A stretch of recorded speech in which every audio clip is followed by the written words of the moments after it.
अच्छा, जब आप पहली बार पैनल को यूज़ करते हैं ना तो बहुत सारी आपसे गलतियां होती हैं, क्योंकि हमें नहीं पता हमें इसे किस तरह से यूज़ करना है। तो अपनी समझ से हम बेस्ट करने की कोशिश करते हैं।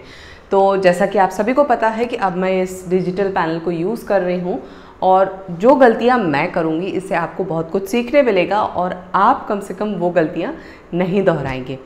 अब होता क्या है, जब भी हम ऑनलाइन इन चीज़ों के बारे में सर्च करते हैं तो हमें बहुत सारी डिटेल्स मिल तो जाते हैं, लेकिन वो बहुत ही बेसिक डिटेल्स होते हैं, बहुत ही कहना चाहिए मोटा मोटा हमें इन्फॉर्मेशन मिल जाता है। लेकिन जो छोटे छोटे डिटेल्स होते हैं ना, वो हमें कहीं कोई नहीं बताता और वो चीज़ें हमें खुद ही समझ में आती है जब हम उस प्रोडक्ट को यूज़ करते हैं। तो पहली गलती जो मैंने यहाँ पर की है वो है इसकी पोजीशन को लेकर। मेरे पिछले वीडियो में मैंने आपको बताया था कि आपको कितनी हाइट रखना है, कहाँ तक आपको हाथ रखना है जिस तक आप लिख सकते हैं। अब मैंने जो पर्सपेक्टिव आपके साथ शेयर किया था वो था मेरा क्लासरूम वाला पर्सपेक्टिव। जब हम क्लासरूम में वाइट बोर्ड पर पढ़ाते हैं तो उसकी हाइट कितनी होती है? जनरली उसकी हाइट हमारी इतने तक होती है, मतलब हमसे वो काफ़ी ऊपर होता है, काफ़ी बड़ा बोर्ड रहता है और उस पर हम कन्वीनियंटली लिख सकते हैं। ठीक है, क्यों लिख सकते हैं? क्योंकि जब हम लिखते हैं तो हम अपने हाथ को रेस्ट करते हैं, उसकी सरफेस के ऊपर हम उस हाथ को रेस्ट कर लेते हैं।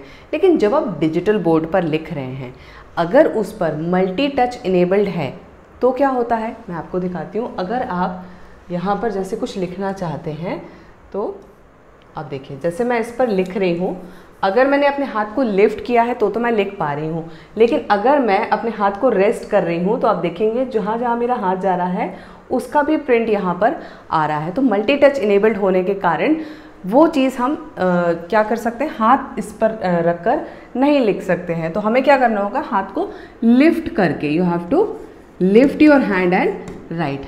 थोड़ा बहुत लिखना है, कोई दिक्कत नहीं है, लेकिन टीचिंग के लिए हमें थोड़ा बहुत नहीं लिखना होता है, हमें बहुत सारा यहाँ पर लिखकर एक्सप्लेन करना है। उस केस में क्या होता है, जो प्रॉब्लम मैंने रिसेंटली फेस की है, अगर मैं इस बोर्ड पर आधे घंटे से ऊपर काम कर रही हूँ, अगर मैं कुछ लिख रही हूँ या फिर कुछ एक्सप्लेन कर रही हूँ, तो उस केस में मुझे क्या करना पड़ रहा है, यहाँ देखिए मैं इधर पर लिखती जा रही हूँ तो यहाँ पर हाथ में आपको दर्द होने लग जाएगा। बहुत देर तक आप हाथ को लिफ्ट करके नहीं लिख सकते हैं। तो उस केस में आपको क्या करना है, इस बोर्ड का जो हाइट है उसको थोड़ा नीचे ही रखना है। कोशिश करें कि जो ज़्यादा से ज़्यादा एरिया आपका रहे, यहाँ का जो लेवल है इतना ना करके, अभी मैंने इसको काफ़ी ऊंचा कर लिया है, इसको इधर तक मुझे करना है। तो क्योंकि मैं इसे करवा सकती हूँ तो मैं ये हाइट इसकी डिक्रीज़ करवा लूँगी, लेकिन अगर आपने ये फिट करवा लिया तो फिर आपको ये डिफ़िकल्टी होगी इसको फिर चेंज करने में पोजीशन। बार बार आपको किसी इलेक्ट्रिशियन को ढूंढना होगा और फिर ये काम करवाना होगा। तो इस चीज़ का ध्यान रखें। डिजिटल बोर्ड अगर आप लगवा रहे हैं तो उसकी हाइट बहुत ज़्यादा मत रखिए, थोड़ा नीचे ही उसको प्लेस करना है। तो जो आपका हेड का लेवल है उससे थोड़ा ही हाइट रखिए, उससे ज़्यादा मत रखिए, इतना कि आपको लिखने में सुविधा हो। अब जैसे अगर मैं इस पर लिखना चाह रही हूँ तो कन्वीनियंटली बहुत ज़्यादा मुझे हाथ ना लिफ्ट करना पड़े, तो ये जो एरिया है यहाँ पर मैं लिख लूँगी और इसके नीचे का जितना भी एरिया है मैं इजीली यहाँ पर लिख सकती हूँ।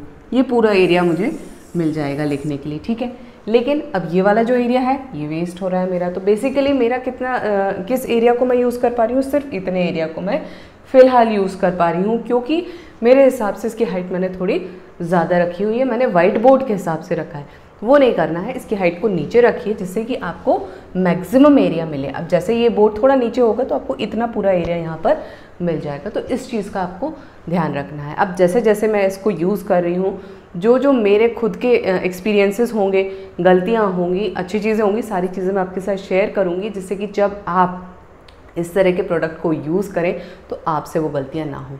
उम्मीद करती हूँ ये जो मैंने चीज़ आपके साथ शेयर की, छोटे छोटे डिटेल्स हैं, आपके साथ ज़रूर शेयर करूँगी, क्योंकि मुझे पता है जो भी इसको यूज़ करेगा उसके लिए ये सारे डिटेल्स बहुत मायने रखते हैं।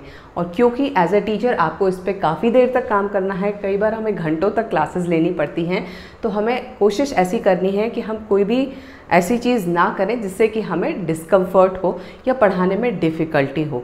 तो ये सारे डिटेल्स जो मुझे समझ में आ रहे हैं मैं आपके साथ शेयर करती रहूँगी। तो मेरे साथ बने रहें मेरे चैनल को सब्सक्राइब करके। तो इस वीडियो में बस इतना ही। Thank you for watching.